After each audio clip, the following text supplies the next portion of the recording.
Well, for high school students, summer break means a break from classes and routine, but it can also be an opportunity for growth. Joining us this morning is Danielle Reed, who's a high school counselor and coach on the go. Thanks so much for being here. This is such an interesting thing because summer break is for a reason for students to take a break from things, but also a time to maybe get a job, that sort of stuff.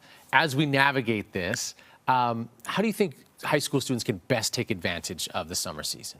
Yeah, I think one of the things I'm really seeing is that kids want to take advantage of the summer season. They want to do things like, gain some responsibility by getting a job and probably putting their phones down and doing all the things we're encouraging them as adults to do.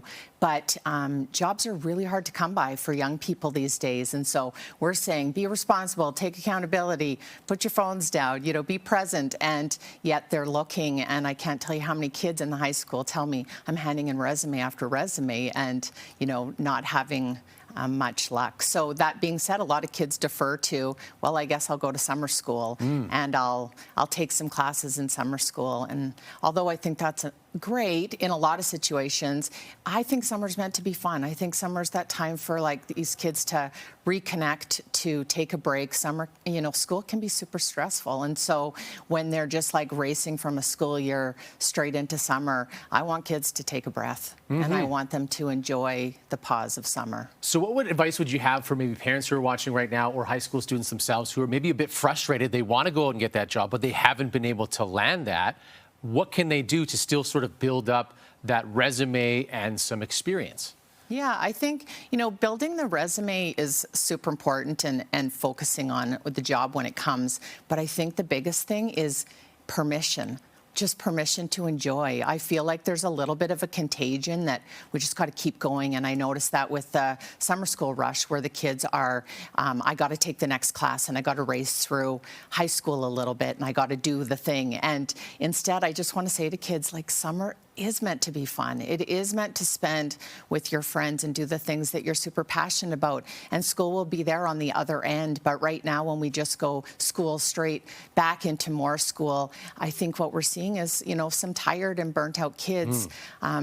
And it's just, like I said, a contagion of, oh, they're doing summer school, so I should do summer school. Sure. And we kind of diminish the culture of high schools when we're racing through and doing classes faster than they're intended to be done. There you go, everybody. A little permission to take a breath and relax a little bit. And there is also in the summertime, not necessarily resume things or schoolwork things that still build up character, that sort of thing. There's a lot to a well-rounded education that doesn't happen in the classroom necessarily.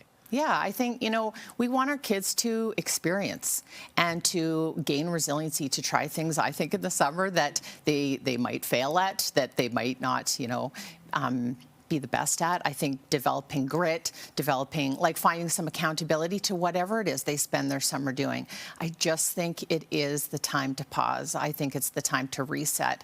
I think I want to see kids out there laughing and, going to the movies and doing the things that bring them joy. And I think when we just race from summer into school into more school, we miss the whole point, which is summer is supposed to be fun.